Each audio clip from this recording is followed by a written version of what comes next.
네, 나는 부피입니다. 오늘은 스트레스를 조금 덜 받는 방법에 대해서 얘기를 해보려고 해요. 스트레스 받았을 때 대처하는 것도 굉장히 중요한데 덜 받는 것도 중요하다. 저번 영상에서 연애 관련 이야기하면서 아직 일어나지 않은 미래에 대한 걱정, 불안함, 생각 이런 게 너무 많아서 연애하고 썸 탈 때도 좀 힘들다. 그치만 현재에 조금 집중해서 심플하게 생각을 정리해보자 이런 얘기 했었잖아요. 이번에는 살짝 다르긴 한데 결은 좀 비슷해요. 조금 더 포괄적으로 적용할 수 있는 유용하고 간단한 방법을 얘기하려고 합니다. NFP인 저는 1%의 리스크라도 중요하게 생각하고 다루거든요. 그래서 장점도 되게 많아요. 완벽을 추구하거든. 게으른 완벽주의자. 그러니까 아예 내가 못할 것 같으면 시작도 안 해. 이게 예민한 거라고 생각을 해요. 그러니까 작은 리스크라도 그냥 넘길 수가 없는 거야. 예를 들면 내가 지인에게 카톡을 보냈어. 분명히 읽었어. 일이 사라졌어. 근데 1시간 동안 답장이 안 와. 그러면 이제 1%의 리스크를 따지는 이 습성이 발동이 되는 거야. 내가 뭘 잘못 보냈나? 잠깐만. 이거 어디서 오해의 소지가 있나? 그리고 내가 카톡 보낸 거 다시 봐. 이런 거나 또 어떤 일을 처리할 때도 좀 무언가 찜찜하면 다른 누군가에게 피해를 주는 건 아닌가? 번거롭게 하는 건 아닌가? 또 오해의 소지가 이걸로 인해서 생길 수 있나? 별의별 리스크를 다 생각해요. 그 1%에 대한 걱정 때문에 에너지 소모도 많아. 근데 팩트는 대부분 비현실적인 경우가 많다. 왜냐면 그게 일어날 확률이 1%밖에 안 된다는 거거든.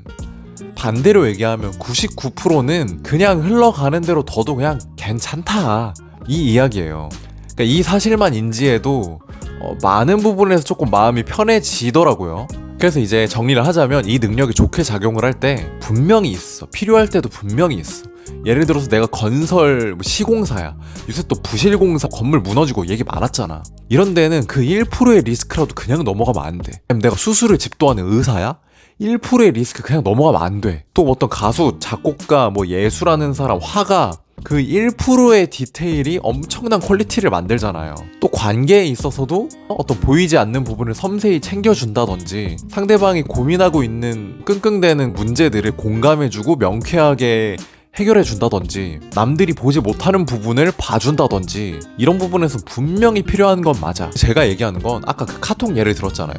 그것처럼 그럴 일이 아닌데 그 1%에 내 감정 소모, 에너지 소모 막 이렇게 몰입할 때가 있어요. 그래서 시야가 굉장히 좁아져. 그 삶에서 일어나는 평범한 문제의 경우엔 그렇게 몰입하지 않아도 돼.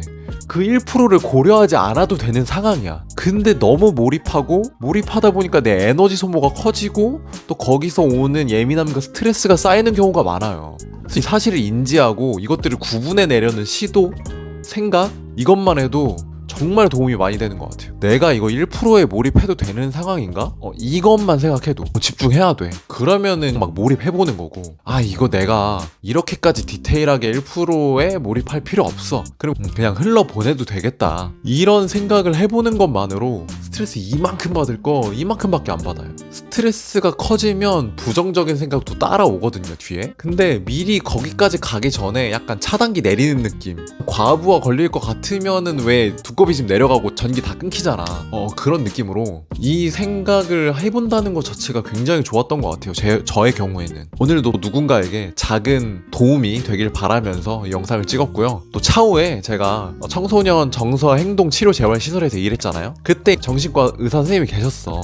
그분이랑 상담하면서 스트레스에 관해서 얘기를 했던 내용들이 있어요. 제가 적용했던 거, 또 고민해봤던 거 이런 것들을 나중에 한번 또 풀어볼게요. 좀 많이 길어가지고 아마 한 두세 편은 나올 것 같아. 아무튼 오늘도 시청해주셔서 감사하고 다음에 뵙겠습니다.